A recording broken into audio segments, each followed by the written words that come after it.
In his first race against 9 other candidates, the Kennedy magic worked. At the age of 29, with the help of his family and college friends, John F. Kennedy won his first election. There are moments in history that arrive without warning, that become permanent scars.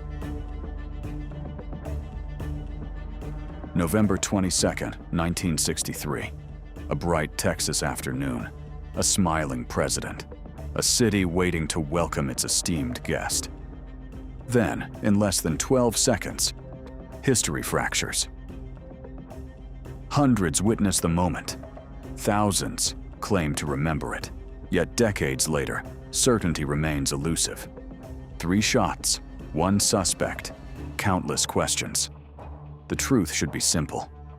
But nothing is ever that simple, because sometimes the greatest mysteries are not hidden in darkness, but unfold in full view of the world. This is State Secrets.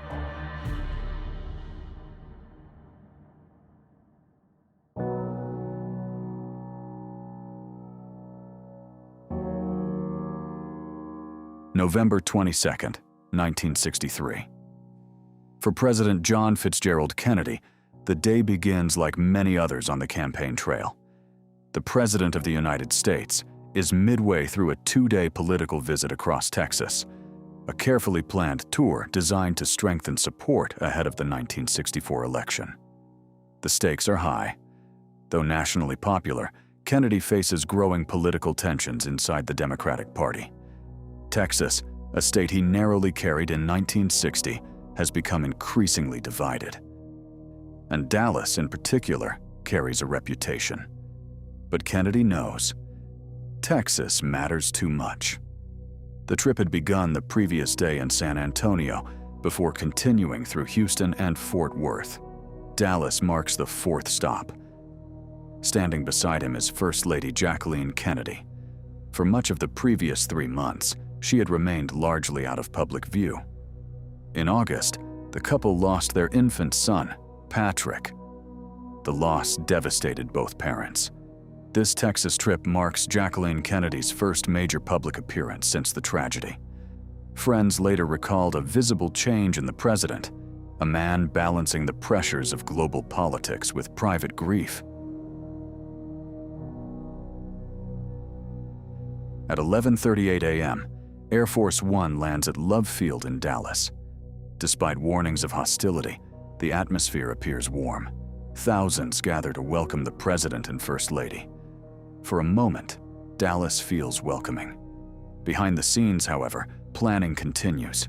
The motorcade route has been carefully designed to maximize visibility through downtown Dallas. The President will travel in an open-top limousine, a decision intended to keep him visible to the public.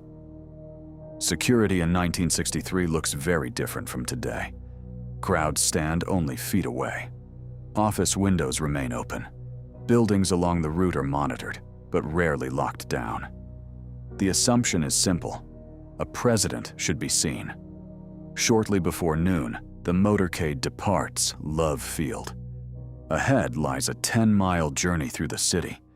By lunchtime, it will become one of the most studied routes in modern history. And everything will change.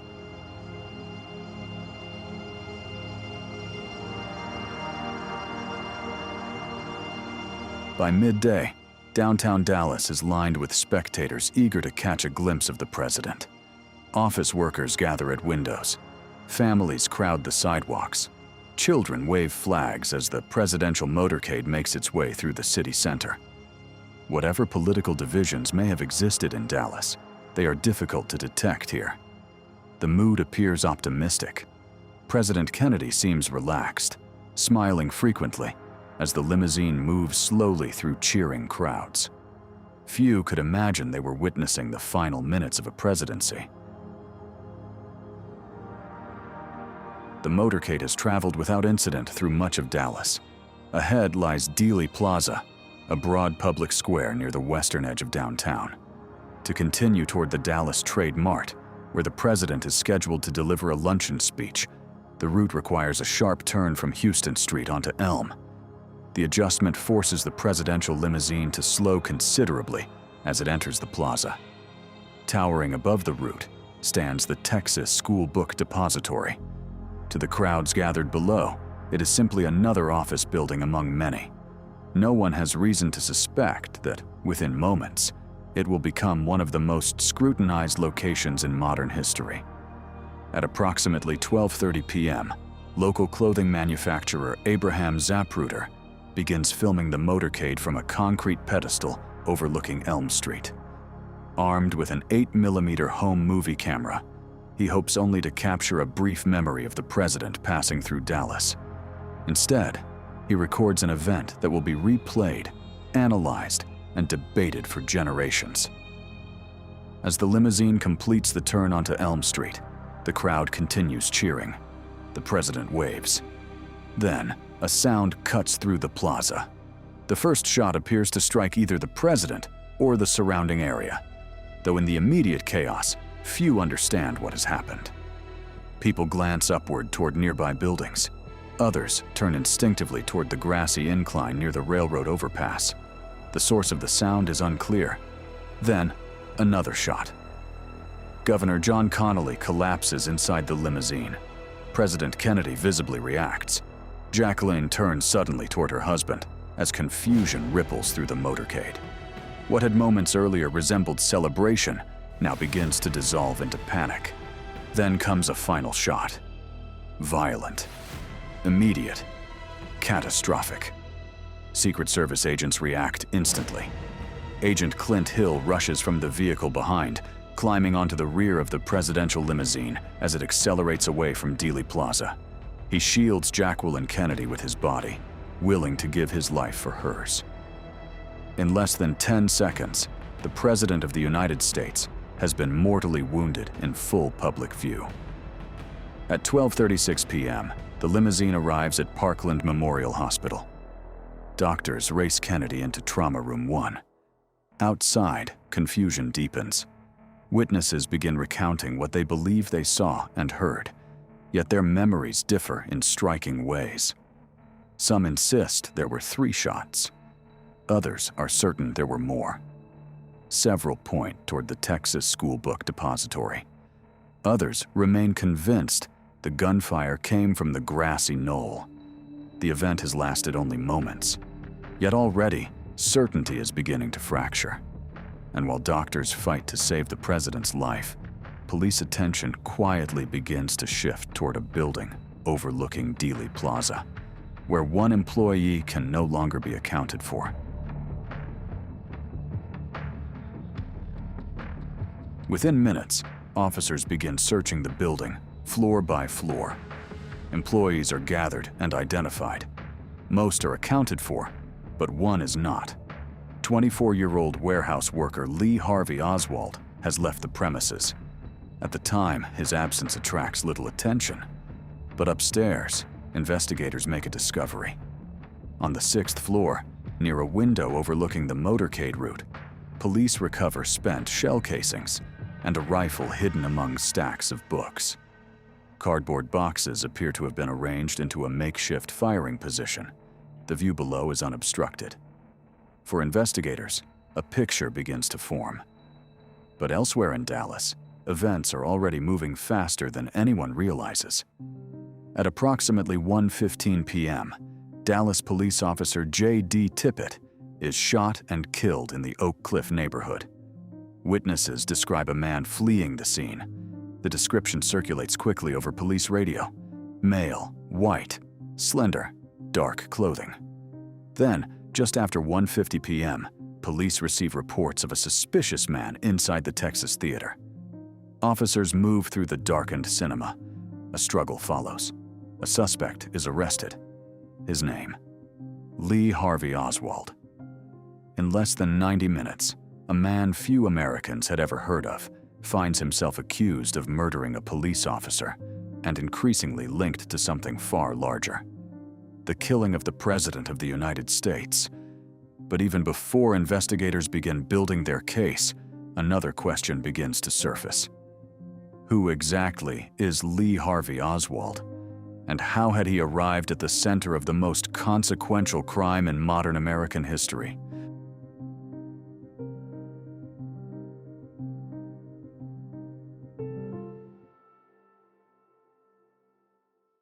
Born in New Orleans in 1939, Oswald experienced an unsettled childhood marked by instability and frequent moves. At 17, he enlisted in the United States Marine Corps, where he trained as a radar operator and qualified as a marksman.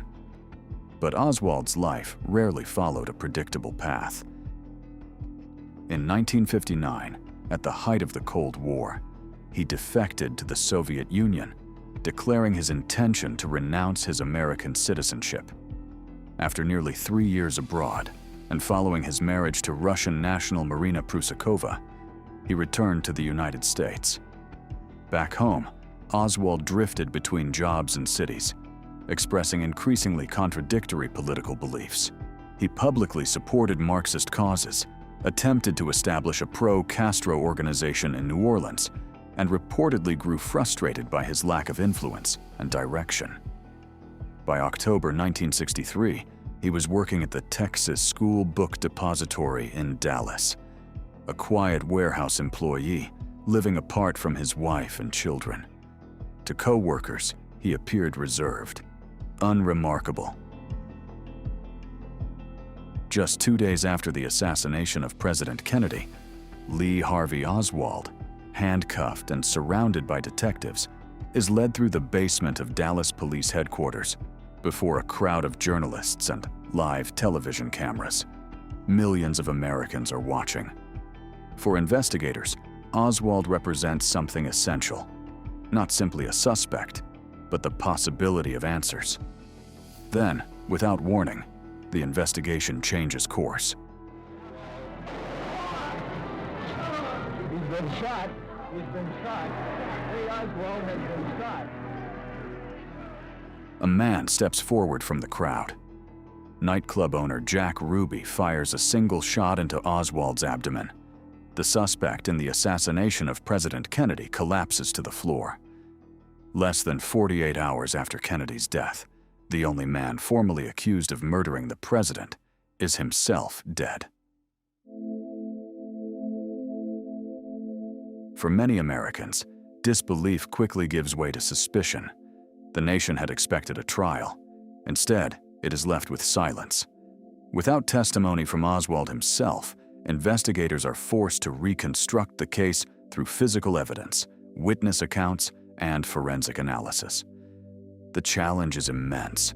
A president has been assassinated in broad daylight, before hundreds of witnesses, with cameras recording portions of the event in real time. The pressure to establish certainty is overwhelming. Investigators begin assembling what they believe to be the story of the assassination. Inside the Texas School Book Depository, detectives focus their attention on the 6th floor. Near the southeast corner window, overlooking Elm Street, officers recover 3 spent shell casings and an Italian-made bolt-action rifle.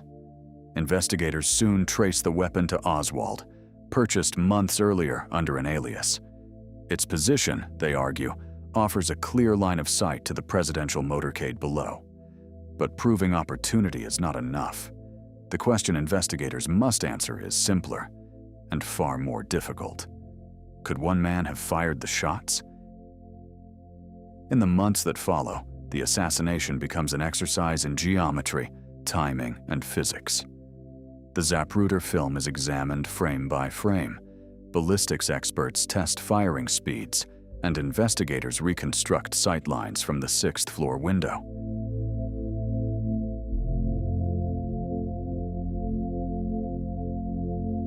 Each second of the attack is measured repeatedly. Their conclusion? 3 shots were fired in approximately 12 seconds. One appears to miss. Another strikes both President Kennedy and Texas Governor John Connally.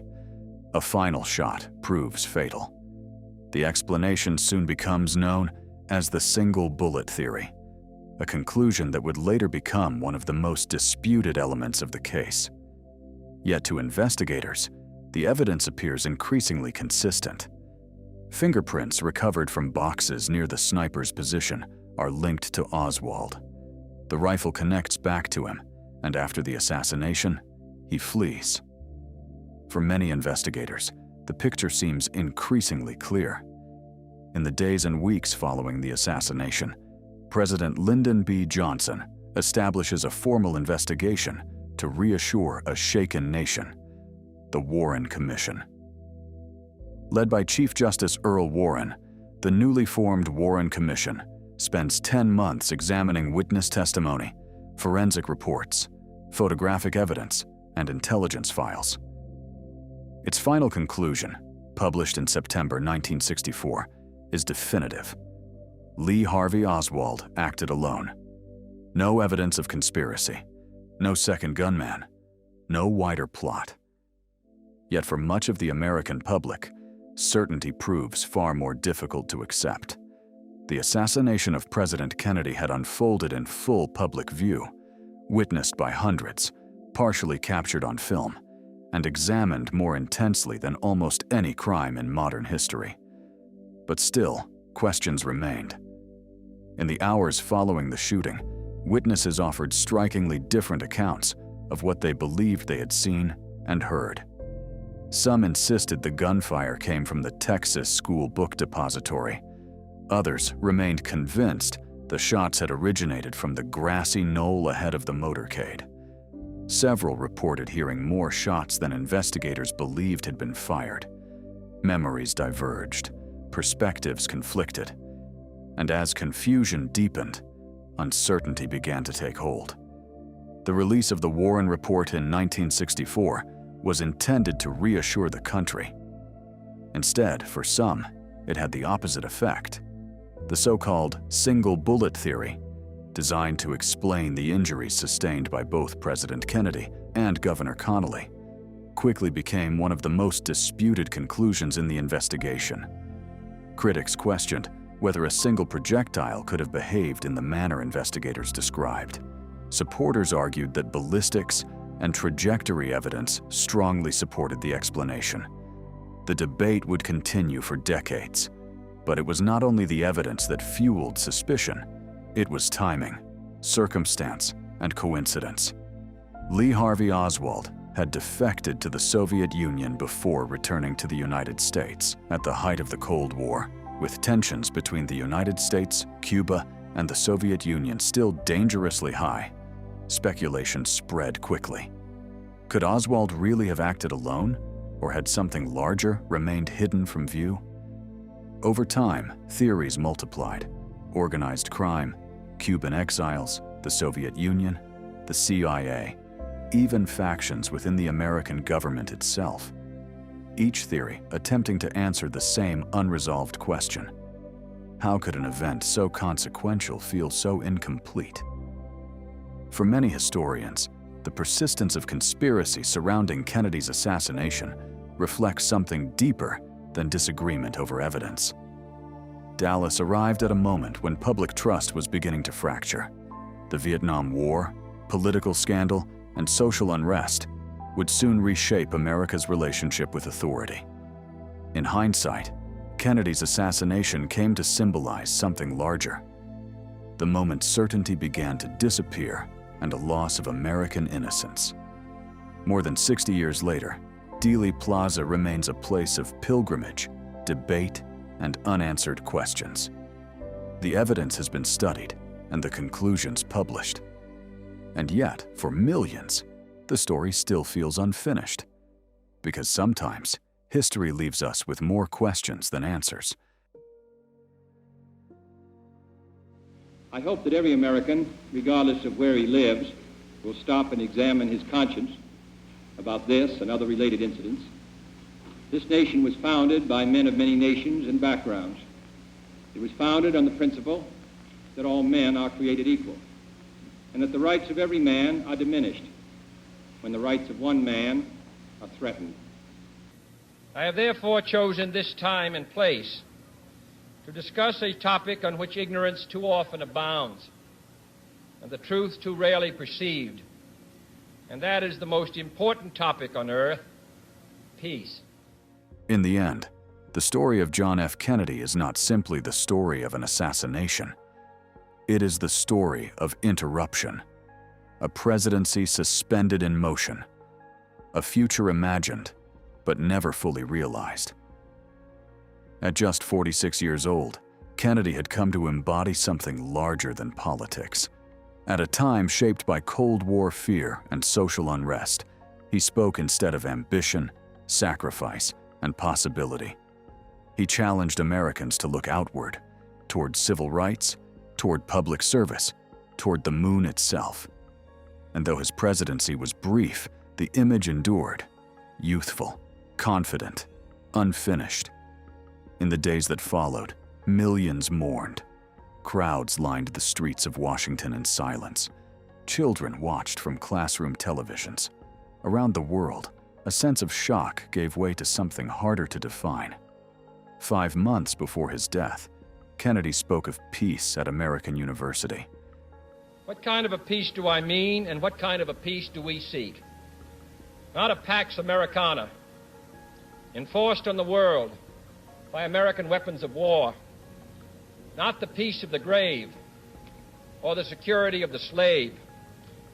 I am talking about genuine peace, the kind of peace that makes life on earth worth living, the kind that enables men and nations to grow and to hope and build a better life for their children, not merely peace. In Dallas, mortality arrived without warning. The evidence would be examined, the conclusions debated, the questions never fully settled. And perhaps that is why, more than 60 years later, America still returns to Dealey Plaza, searching not only for answers, but for certainty. Because some moments shape history, and some remain state secrets.